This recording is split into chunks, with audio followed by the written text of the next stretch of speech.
My Forex factory is not acting correct. So that's why I haven't started sharing my screen yet. Okay, cool.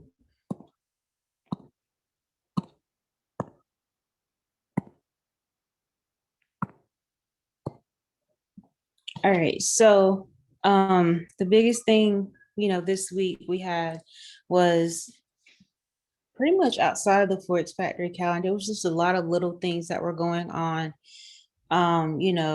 Gas, commodities, the dollar, speeches, um,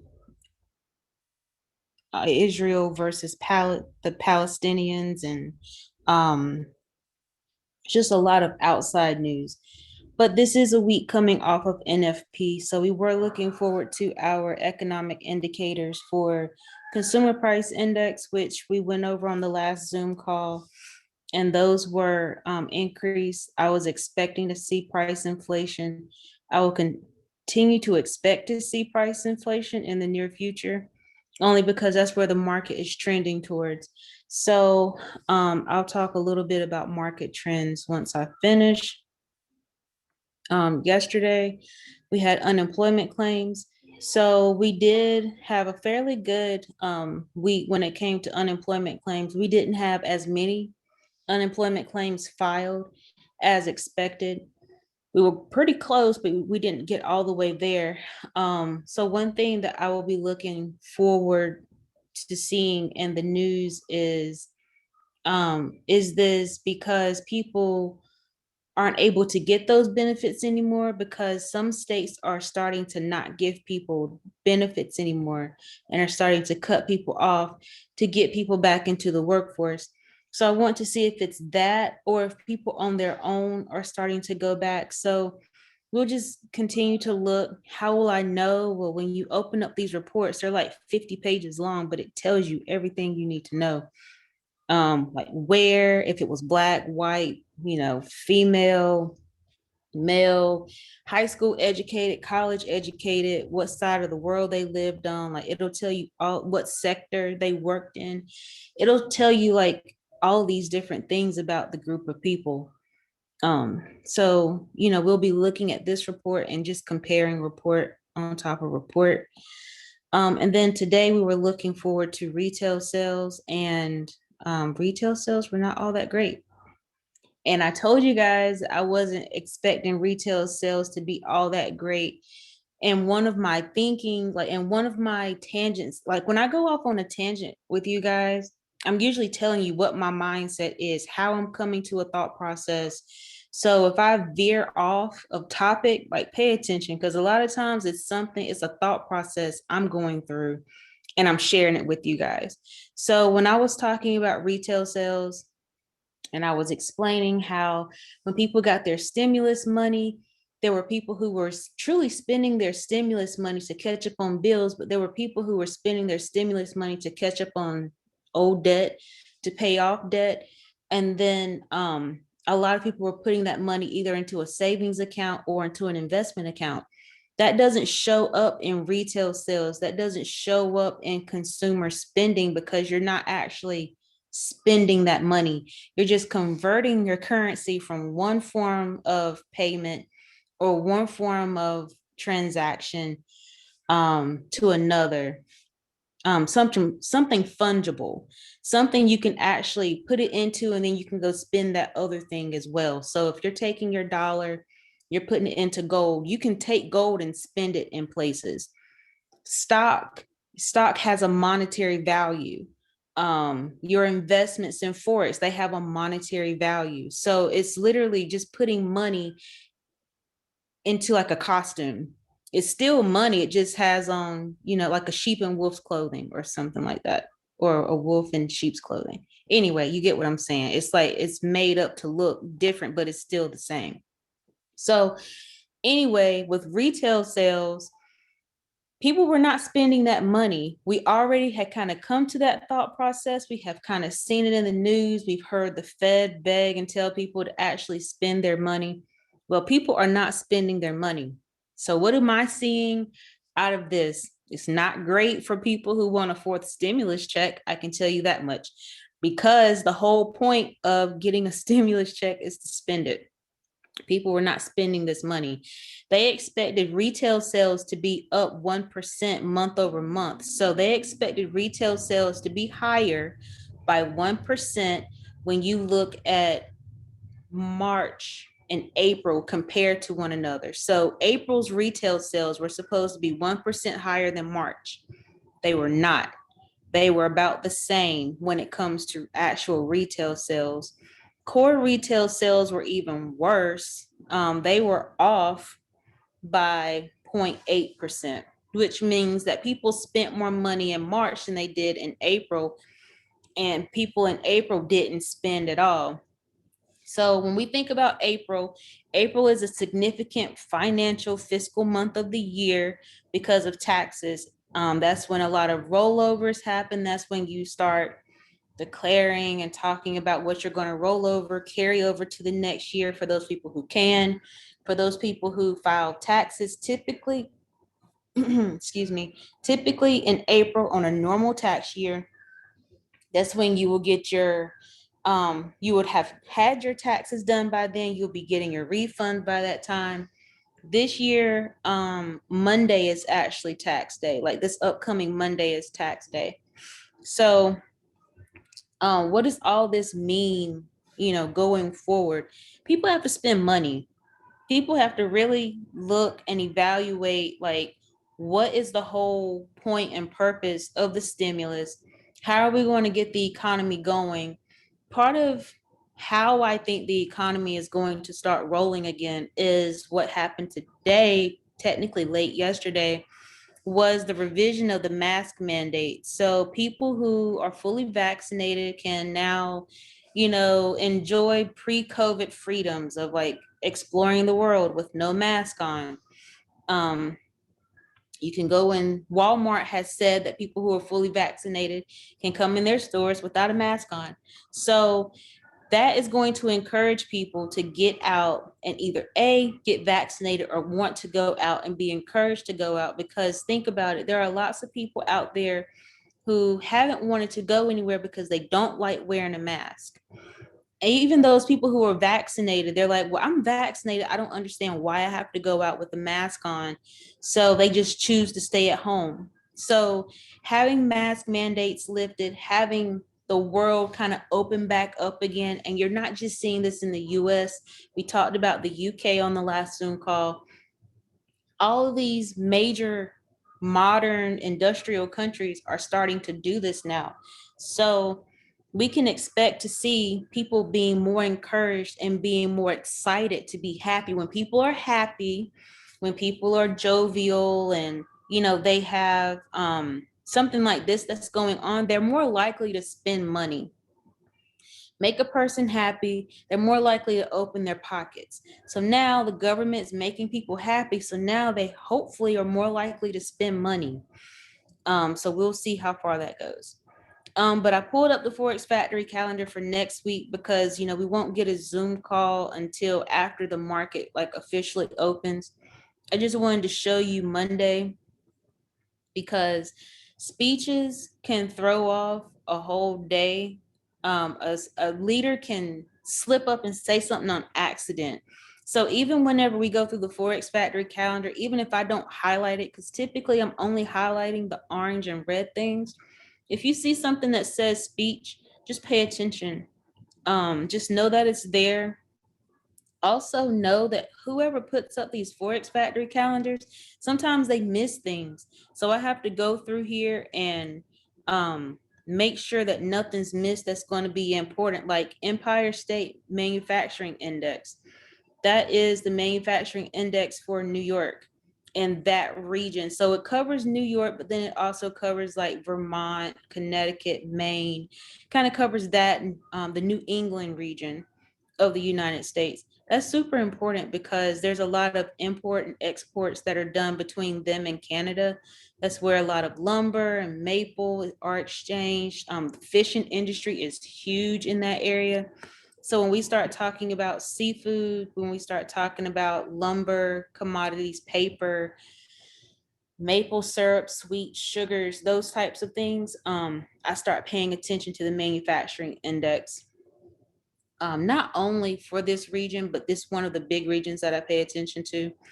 Also, the housing market index is something we're going to be paying attention to because we know that the housing market has been growing at an explosive rate, but so has inflation. So, how eager are people going to be to actually go out and buy a home? Are people going to be able to afford to buy a home? What does the housing market actually look like? How many buyers are there in the market? How many sellers? How many vacant homes? How many construction companies are actually building residential versus commercial versus rental homes? So all that we're going to look at on Monday. And then we have speeches. We have speeches from our Fed here in the US. We actually have three of those. And then we have three speeches from the government in or the parliament in the UK. All of those are going to be super important because we are there again looking at what leaders are saying about COVID. For the GBP, we're looking at what are they saying about the UK, what are they saying about imports, exports, the stability of their economy and the stability of their currency. Because remember, the UK always had their own currency, but their banking system kind of had a crutch when it came to the European Union, not only in their banking system, but as far as their trading. So now they're like standing on their own. We want to see how well can they stand up on their own. That's why those speeches are so important. Even though those are yellow, I don't care. They're speeches and they're important. Anytime we get a speech from the Swiss bank is super important. I don't know how much you guys pay attention to Swiss news, but everybody in this group talks about wanting to be a millionaire or a billionaire. And I believe that can happen for everybody in this group. And when you're talking about those things, you have to look in the direction of where millionaires and billionaires look. They don't always bank in the United States.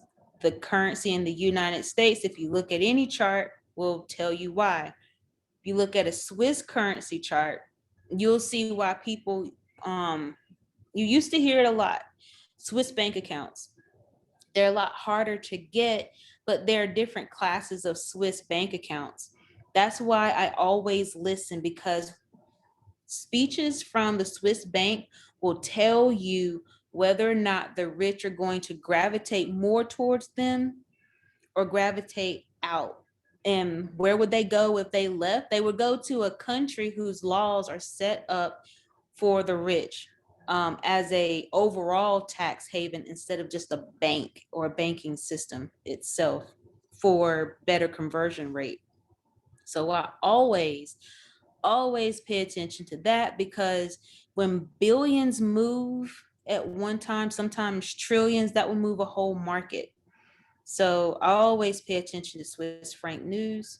We have consumer price index year over year for the GBP on Wednesday. That's going to be important because we're looking at how much prices have increased 2020 compared to 2019.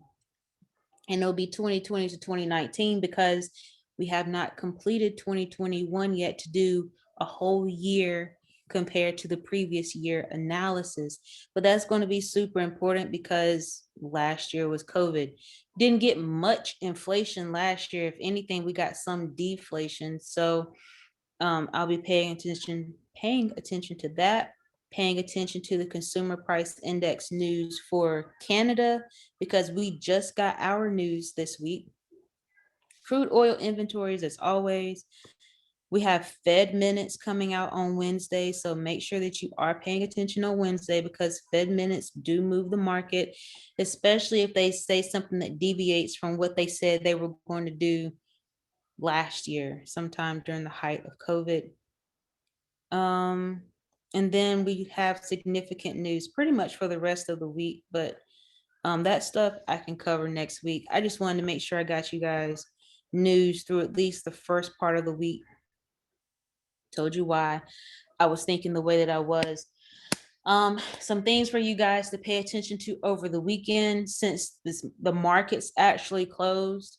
Pay attention to crypto over the weekend. I'm not saying jump in. I'm not saying get out. I'm just saying pay attention to it.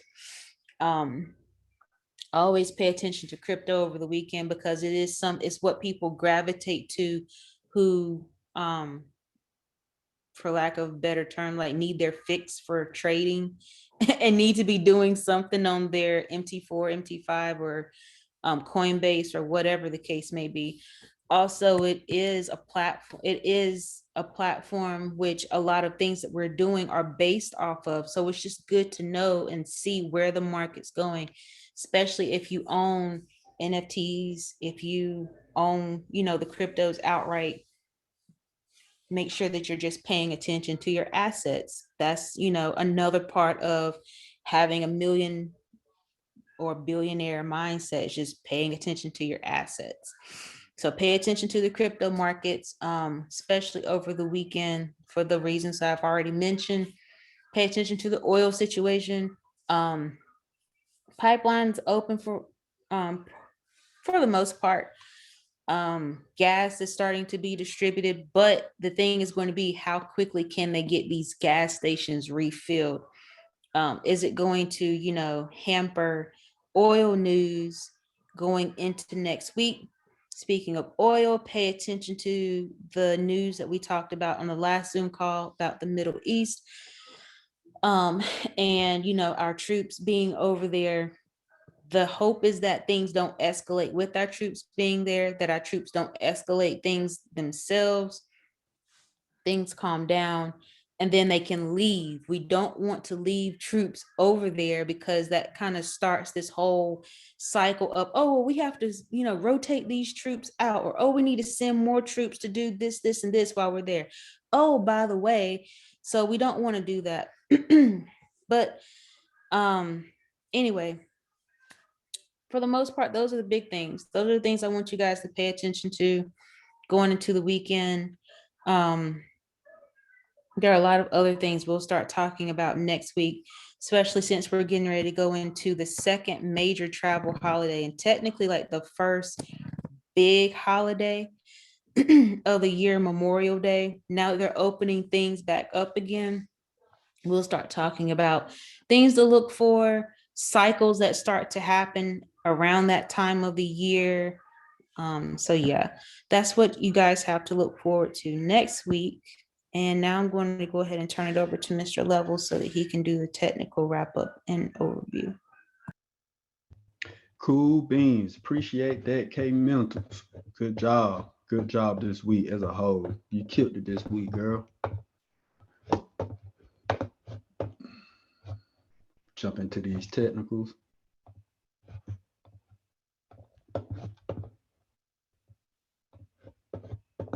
Cool beans. All right.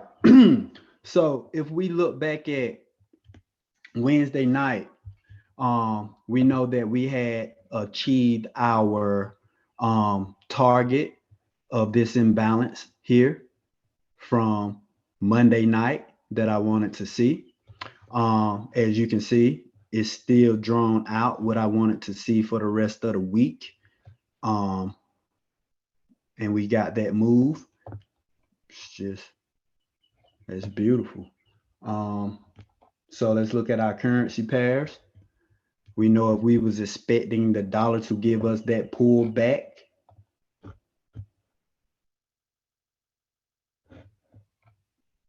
then we know we were expecting our currency pairs to give us a bullish move. And that's what we see here. Euro USD, GBP USD, bullish move, perfectly off of the imbalance. Beautiful. NZD USD, bullish move, right back up to take out these highs. Beautiful. Let's look at our metals. Same thing. We got the bullish move because we know that our metals move in the opposite direction of the dollar as well. Gold, bullish move. I think I told you guys Wednesday that I wanted to see gold come back up here and take out these highs up here. And we got that. So last but not least, U30.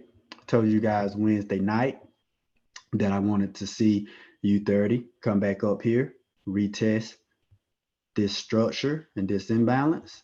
And we see we achieved that. I don't really know what else there is to say. It's just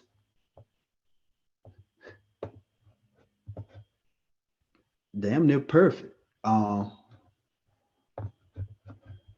Yeah, that boy good. So with that being said, I'll go ahead and stop the recording and take any questions.